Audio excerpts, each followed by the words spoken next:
Анжелика. Добрый день! Сегодня я расскажу вам о поисках, находках и об очень хороших людях. Сегодня должны были подключиться э, из Анапы, из Москвы, но пока не подключились. Скорее всего, это связано с неосвоенной платформой. Обеспокоенные сообщения приходят, что не может подключиться. Но тем не менее, я вам расскажу, запись потом, с записью можете потом ознакомиться в нашем канале в YouTube. Итак, рассказ пойдет по слайдам, так будет и интереснее, и понятнее.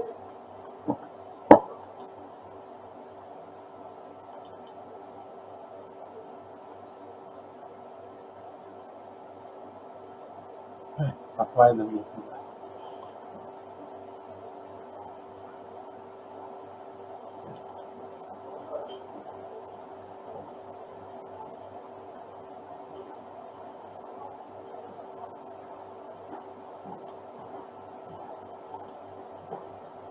Сегодняшняя лекция называется «Пока жива наша память».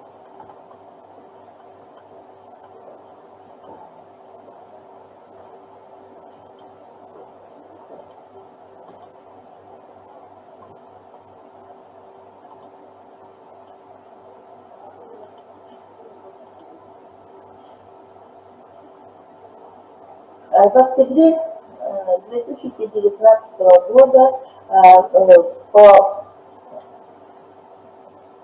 СМИ вот такое сообщение было: уникальные видеоматериалы московского режиссера Алексея Щербакова о Якутии. Ну, тут коротко рассказывается, что Алексей Щербаков снимал в разных уголках Советского Союза научно-популярные фильмы, киножурналы и передачи, и не раз бывал в Якутии. И далее про его сына Алексея Щербакова Сергея, который, разбирая архивы отца, обнаружил большое количество киноматериала, и он передал в Национальный центр аудиовизуального наследия в Якутии 43 коробки с киноматериалами на 16 и 35-миллиметровой кинопленке. Груз был доставлен из Москвы в Якутск, и фотографии вот тоже были выложены в социальных сетях. Ну, здесь, конечно, моего имени нет, но на самом деле это мои поиски и мои находки. Вот. И я сегодня хочу поблагодарить тех, кто мне помогал в таком серьезном деле. У нас даже и надежды не было, что мы найдем этот уникальный архив. Как сын Алексея Евгеньевича, Сергей, отправил мне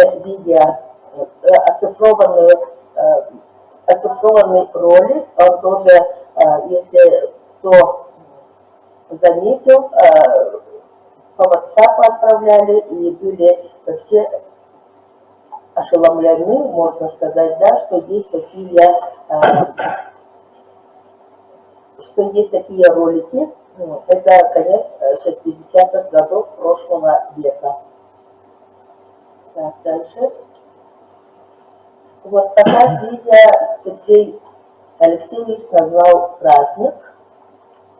Эти короткие, давайте посмотрим.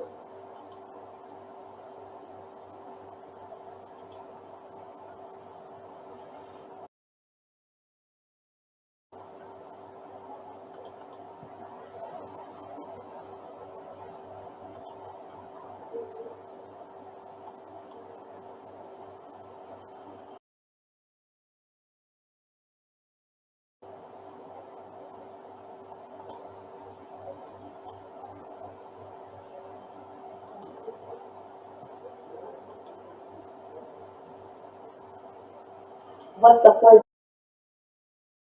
шаг. Здесь мы встречаем очень знакомые лица,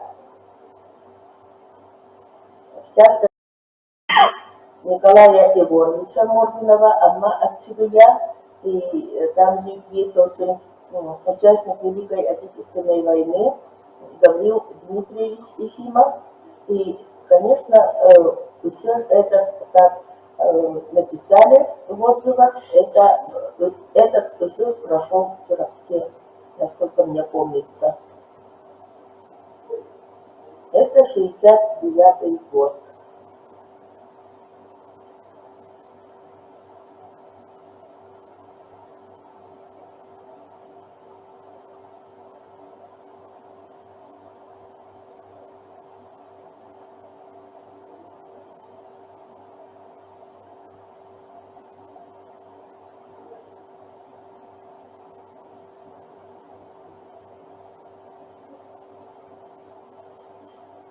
К сожалению, ролик без звука, но качество очень хорошее.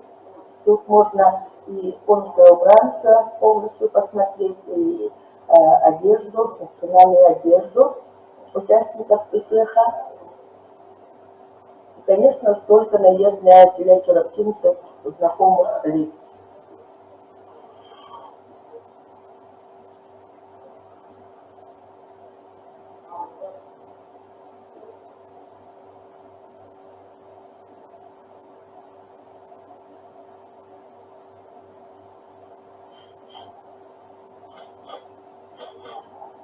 Чурапчинские мастерицы всегда отличались своим умением. И здесь тоже мы видим, насколько вот эти же ведь одежды не шились как-то в КСХ, они как-то хранились годами. И вот в таком, на такие праздники, само собой, разумеется, они одевали вот такие красивые одежды. Ветераны войны были очень многие живы, и дети как одеты. Конечно, мы более старшее поколение помним Паштына, как мы тоже на всех одевали.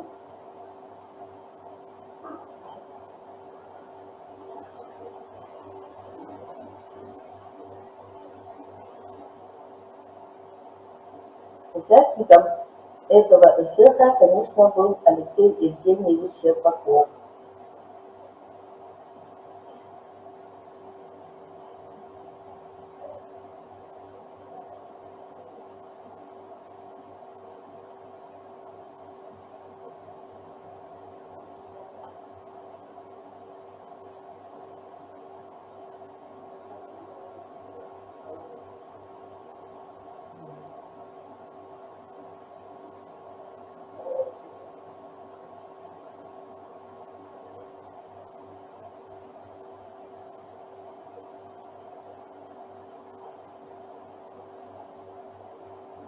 Это, видимо, участники ансамбля.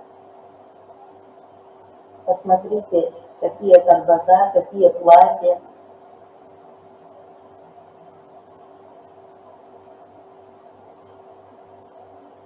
Как одета молодежь конца 60-х годов.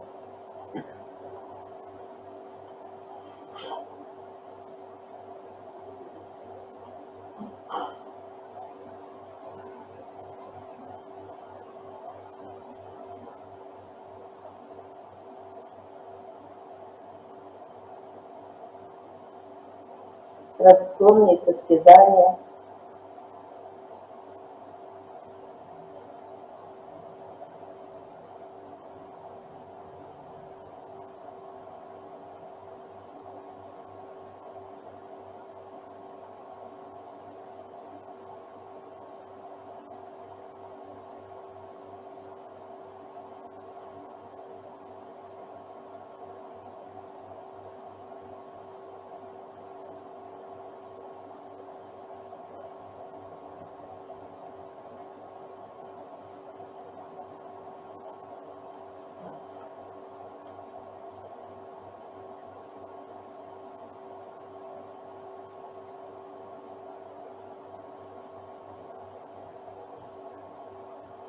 серьге.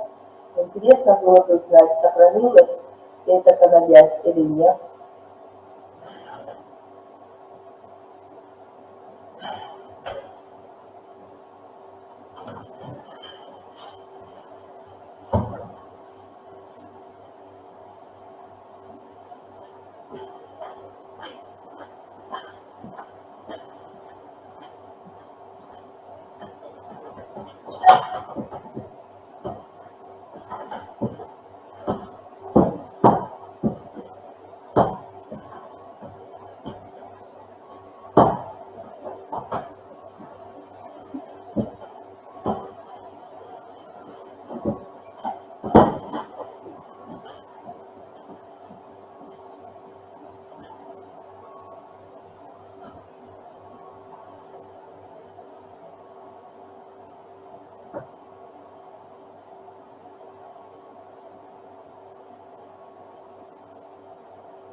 Вот такие кадры снимал Алексей Евгеньевич Щербаков.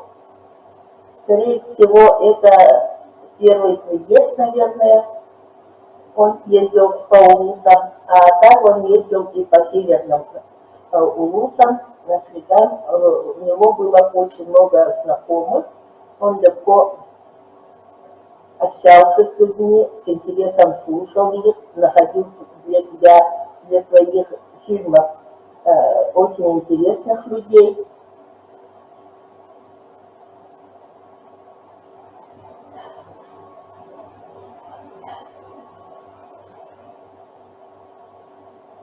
Перейдем к слайдам.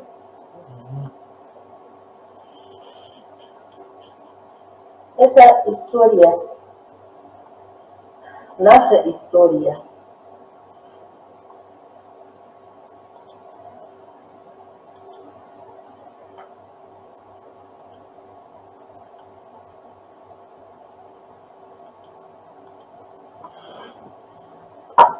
Интерес к архиву Алексея Евгеньевича Щербакова появился у меня, когда я прочитала его статью, опубликованную в 1973 году в «Полярной звезде», и называется это «Чистое пламя», и эта статья посвящена светлой памяти трагически ушедшего из жизни графика, надо сказать, можно сказать, легендарного графика Валерьяна Романовича Васильева. Я в то время принимала участие в подготовке его персональных выставок, и вообще, если как-то прикоснуться к его творчеству, интерес к личности Валерьяна Васильева появляется, мне кажется, у каждого. Дальше. Вот. А теперь, поскольку я работаю в литературном музее имени Платона Алексеевича Аюнского, мы собираем все сведения о лауреатах государственной премии при Якутии имени Платона Алексеевича Аюнского. Вот таким был Валерьян Романович Васильев.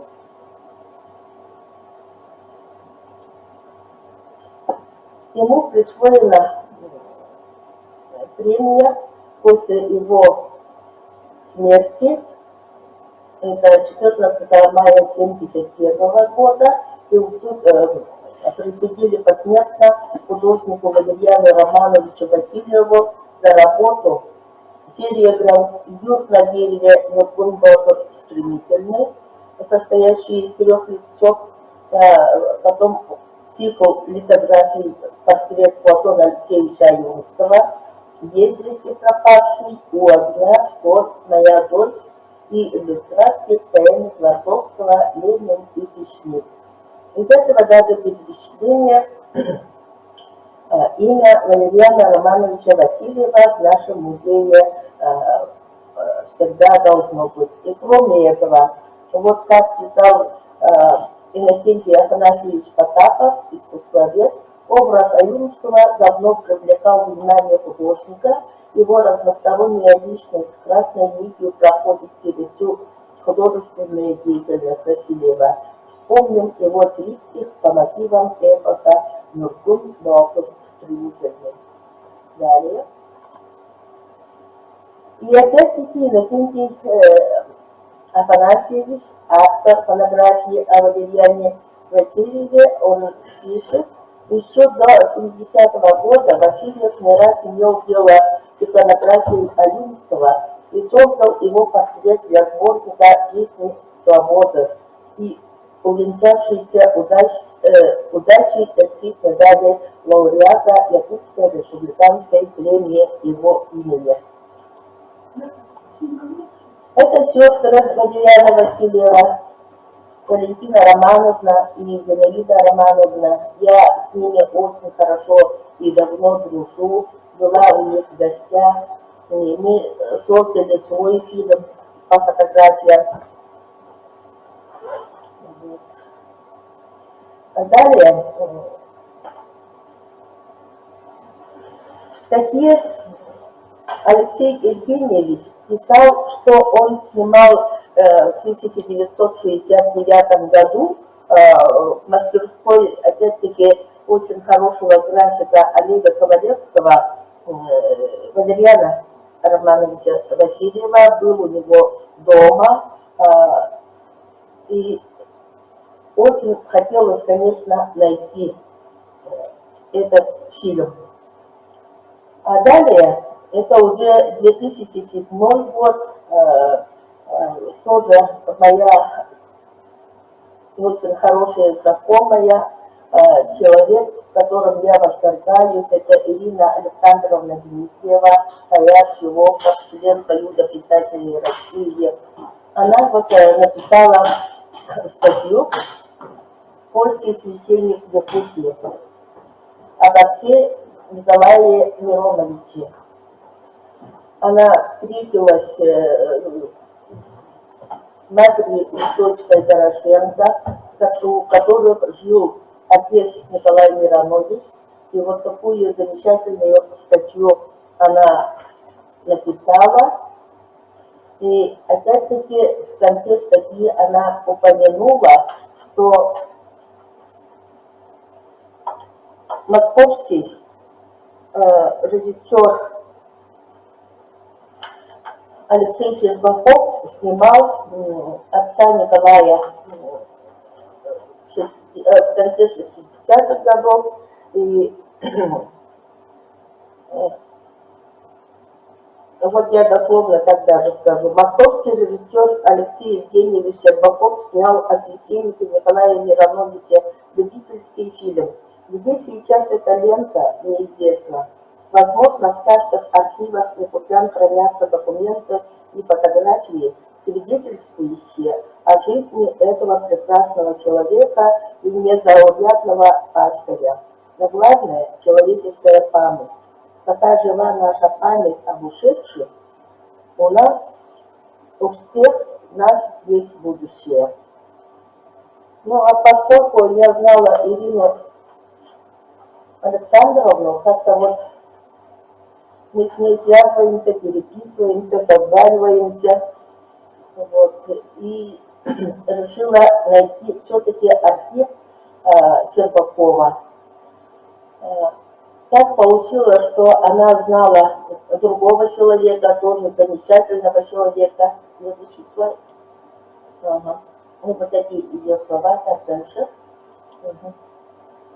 Кроме этого, я застала Владыку Зосимов при жизни, и я уже в 9 году узнала и прочитала его статью об отце Николае. Это Владыка Зосима, замечательный человек. Все якутяне помнят его, кто с ним был знаком, кто общался, никогда его не забудут. Дальше. Вот это его статья в Якутском архиве, в моем любимом журнале была издана. Через год Это же статья уже в другом, в центральном, ой, в центре уже была издана, и опять-таки вот в конце, в заключение высказывалось, ну, как бы найти вот этот фильм об отце Николае. Дальше. И опять-таки, вот 2009 год, кажется, я была в Чертовском музее, и когда вот облачение протоиерея отца Николая увидела там, я вообще была, как бы сказать, ошеломлена. Об этом человеке я его даже фотографию еще не видела, а вот облачение его. Для сравнения я его фотографию вам поставила, где он служит во время Пасхи. Вот это облачение попало в фонд музея Церквеха. И документы мне любезно предоставили. Так, дальше. Принимала директор Людмила Николаевна Григорьева. Вот что она приняла. Там, конечно, написано по завещанию, но завещание они не нашли, что от него было принято. Так, это 79-й год. К сожалению, в том году отец Николай скончался. И есть такое предположение, и по воспоминаниям об отце Николае пишут, что его частым гостем был наш незабвенный Дмитрий Кононович Сипсев, Сорун Омалва. И само собой, разумеется, через их дружбу вот это облачение и вот церковная утварь попала в музей. И там очень хорошо хранится.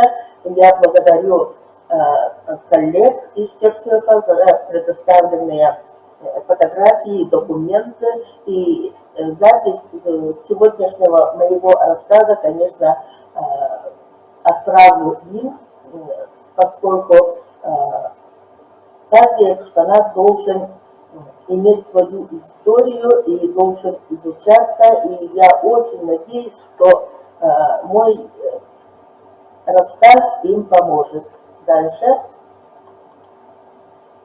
Так, и так получается, что Ирина Александровна мне посоветовала обратиться к Татьяне Евгеньевне Памусовой. Это вообще замечательный был человек.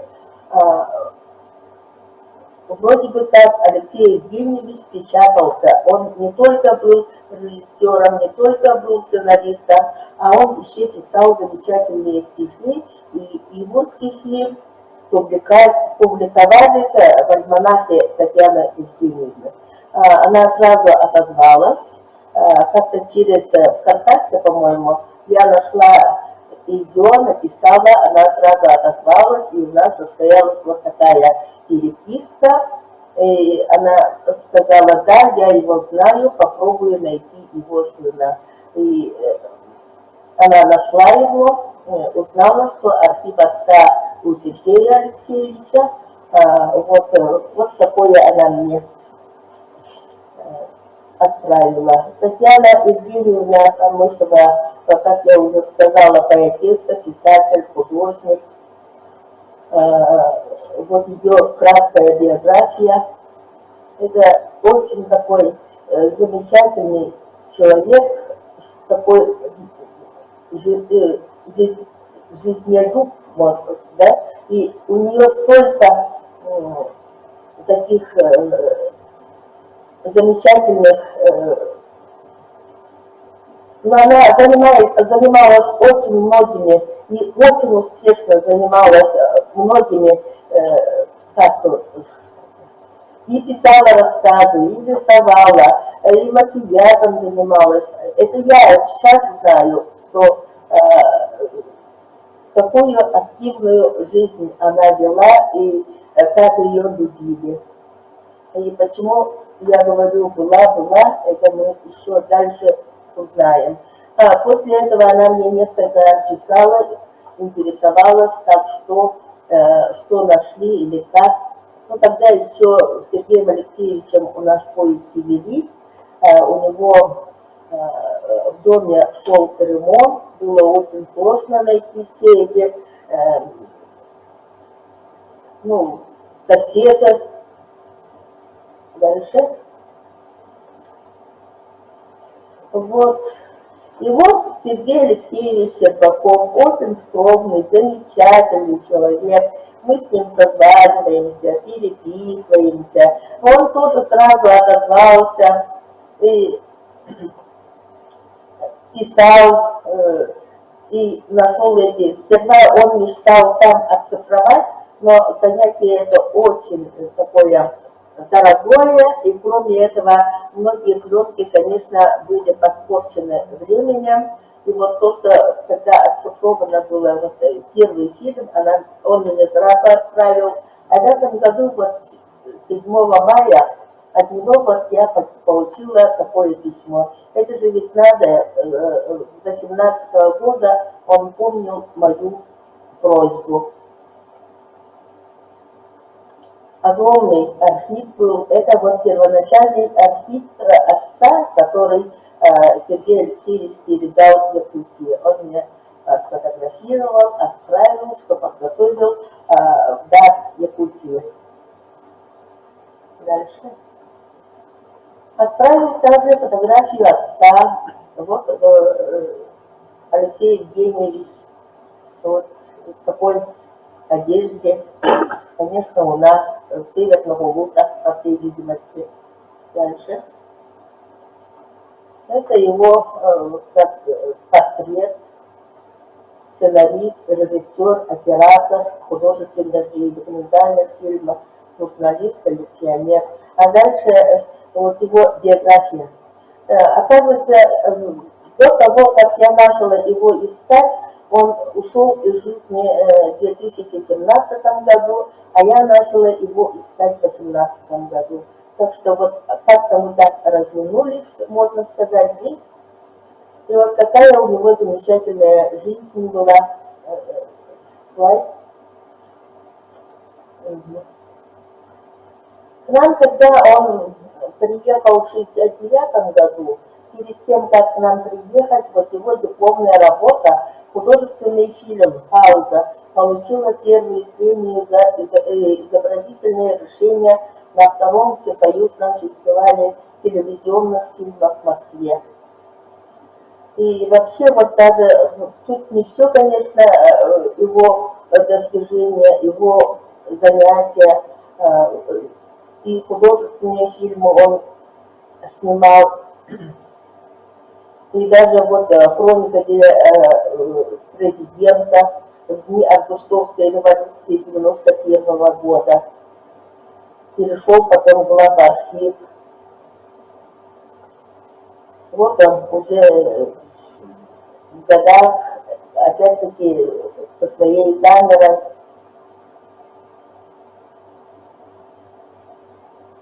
Вот такое в интернете о нем пишут. И дальше. А теперь, значит, протоиерей Николай Николаевич Миронович.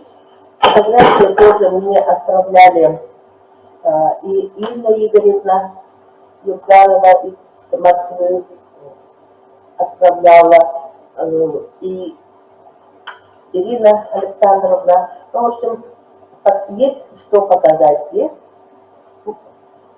Он у нас к нам приехал в декабре 1956 года.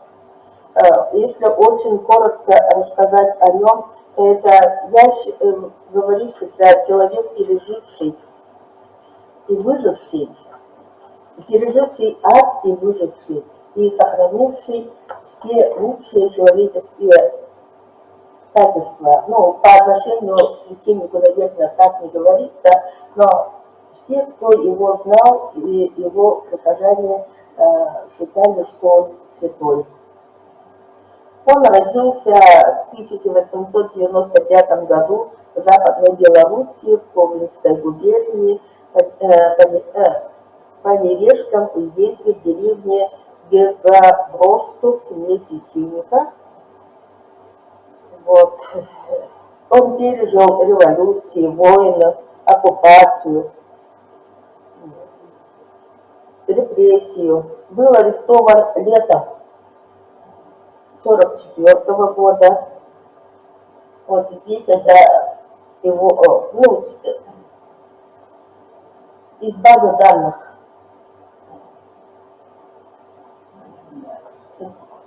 Заключение по Иркутском. Был он сперва на Риф-Лаге, это Красноярский край, потом Озерлаг, Иркутская область, и из Иркутска, вот когда в 1956 году посоветовали ему поехать в Якутск. Вот, Никольский молитвенный дом в Якутске, это Ушакова, 12. Он в таком виде он был, когда отец Николай приехал к нам. Это и зимой, и уже в весне. Так, дальше. Сохранилось вот несколько фотографий молитвенного дома. И тут можно сравнить, каким он был и каким стал во время службы отца Николая. Дальше.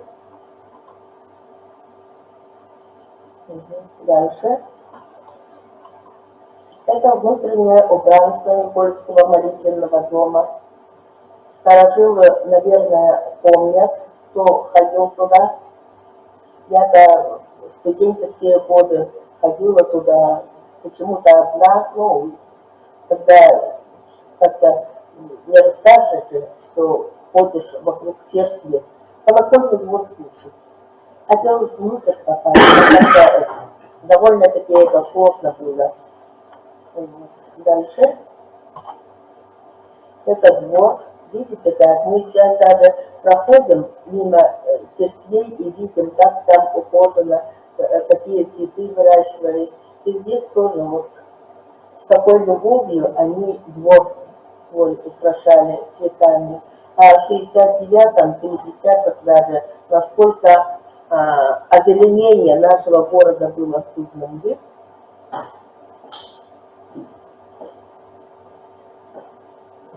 Он настоятелем был молитвенного дома, и кроме этого он был благочинным. Ну и действующая церковь в Алюкинске была, вот он съездил, и вот как пишет, это протоиерей Николай и священник Голомарев Спасского молитвенного дома в Алюкинске. Вот так в Якутске. Ну вот эту фотографию я сравнивала с тем, что хранится в фондах Церковского музея. Дальше. Служение архиепископа Вениамина в Никольском молитвенном доме. Видите, как и такие приезжали, оказывается. Мы, конечно, когда изучали атеизм, мы были очень далеки от того, что там, как там церковь действует. Да и это не то, что боязно, так, ну вот так было. Мы были воспитаны. Так, дальше. С диаконом Михаилом Козловым. Дальше. Это староста Даниил Машуков. Наверное, потомки этих и диакона, и староста живут в нашем городе. Я приглашение отправляла, кто помнит отца Николая.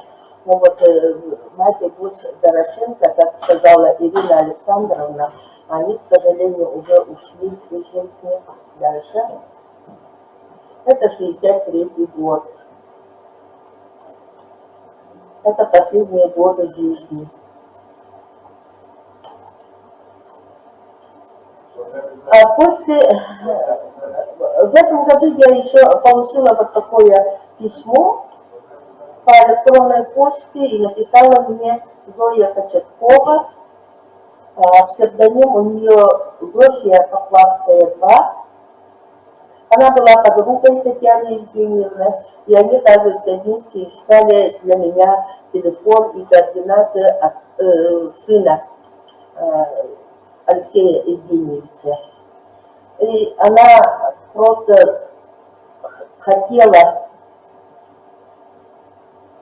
напомнить, что был 1 мая, день рождения Алексея Евгеньевича. Оказывается, они собираются в поэтическом кругу и читают его стихи.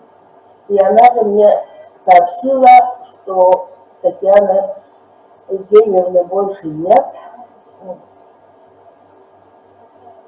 Вот как она пишет, она сгорела в недельный срок от ковида в ночь со 2 на 3 июля 2020 года, не дожив всего 1 день, 54 тысяч, да. Ну, я об этом, конечно, не знала. Я была вообще поражена, и потом прочитала ее последнее вот такое послание Татьяны. Вы можете, обратно, вы можете меня критиковать за то, и это будет все за дело, за то, что не умею подыграть и делаю лишь то, что захотела, чего хочу, отлично представляю. Говорю без слов, вам того желаю. Танцуйте танго, пойте на качелях, живите громко и идите к цели. Ну, как бы для каждого из нас она вот оставила вот такое завещание.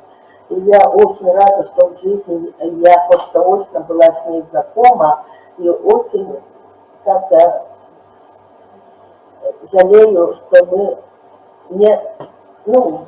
что она так мало прожила. Это был очень, как я уже сказала, очень такой интереснейший человек. И очень жаль, что ее с нами нет. Дальше. Зофия Опарская, она вот отправила, попросила, чтобы опять-таки зашла на ее страничку и прочитала стихи, посвященные Алексею Щербакову. Вот. И снова нас осталось меньше, нет больше с нами Алексея Щербакова. Для них это очень большая потеря была.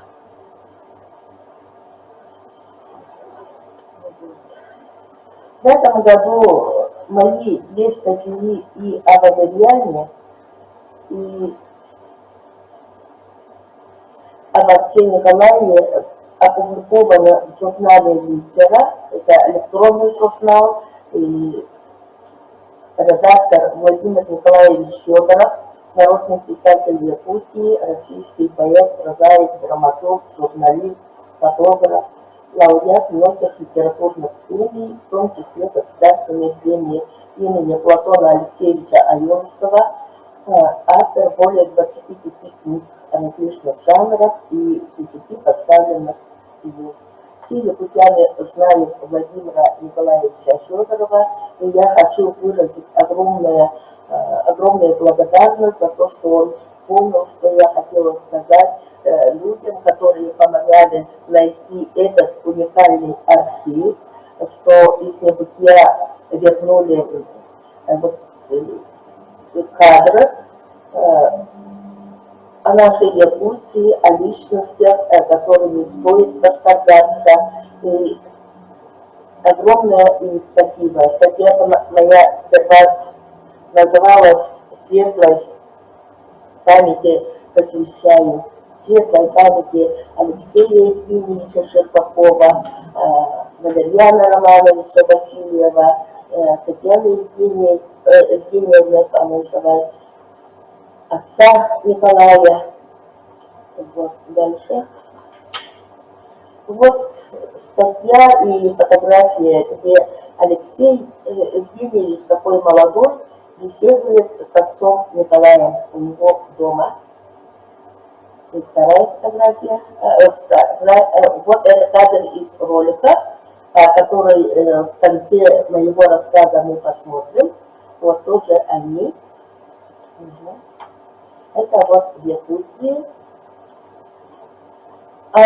Алексей Щербаков В 96-м году вот такое замечательное стихотворение написал «Самообман». Нет, если я не умру. Это эпиграф, взятая у Пушкина. Эти сосны, березки, осоку без остатка тут сердце брать, что потом, когда буду далеко, все испытывать их благодать, чтобы слышать их лепет негромкий, весь ручья, сидит птиц, травный шум, и по жизни карабкая склонки, там заветных летать их дум. Об украденном временном счастье, о короткой дороге земной, потому что я, их соучастник, спутник, брат и наследник прямой. Верю, мой они оклик запомнят, души примет земля и вода. Буду жить лепестка, листья, волна, значит, есть не умру никогда.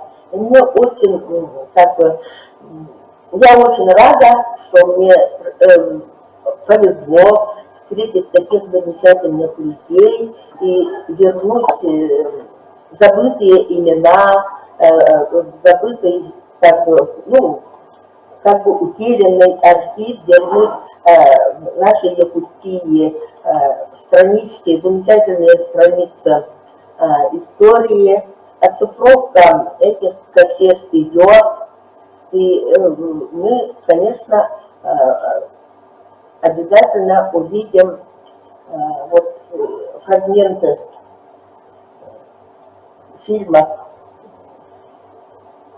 Алексея Евгеньевича. Он должен был сделать хороший фильм, но получил нагоняй. Это мне Сергей Алексеевич сказал за то, что не снимал таких героев социалистического труда, а вот снял священника, художника, кстати, там о снайпере тоже есть. Скорее всего, это фрагменты, видимо, он снимал и нашего героя Федора Матвеевича Охлопкова. Но это я пока так предполагаю.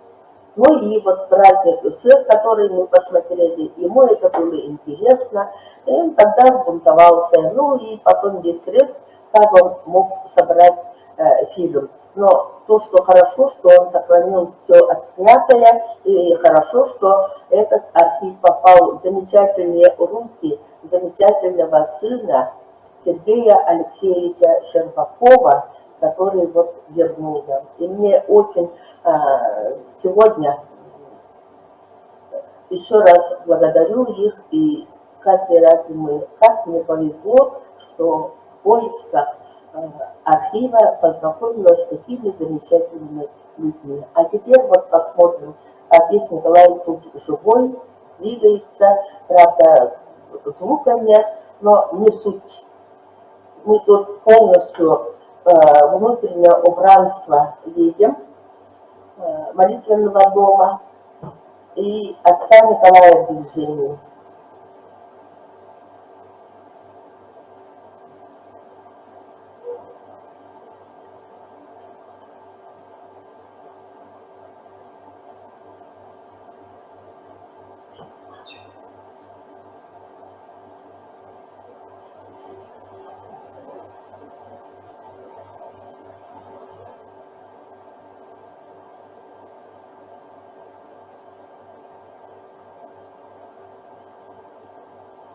Отец Николай, когда вышел за штат, он поселился в Засопушке, рядом с домом Дорошенко, и жил очень скромно. Вот Алексей Евгеньевич там он снимает. Ага. И вот, видимо, какой-то праздник. Пришли знакомые, прихожане. Он у нас живой и такой веселый, и в жизни, говорят, он тоже был таким же. И то, что он прошел вот столько гонений, лагеря эти, в нем ничего в нем не разрушили. Пресс он никогда даже в лагере не снимал, да и его по воспоминаниям, по этим документам, собранным владыкой Зосимой, его, ну, как бы уважали. И даже он, как священник, не давал стричь волосы, мазал их мазутом, чтобы, ну, не отрезали его волосы, и свой не изменил выбранному пути вот такого священника.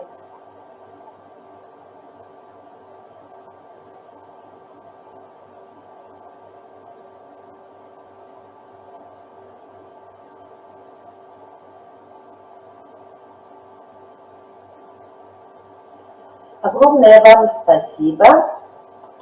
Как я уже сказала, запись будет в Ютубе. И те, которые не смогли подключиться, это из Москвы, из Анапы, я обязательно отправлю. Может, рассказ мой как-то получился довольно каким-то, ну, я бы не сказала, что сумбурным. Я очень волновалась, очень готовилась. И еще раз огромное спасибо всем, кто помог в моих поисках. И мы вместе вернули вот замечательные страницы нашей истории Якутии. Спасибо.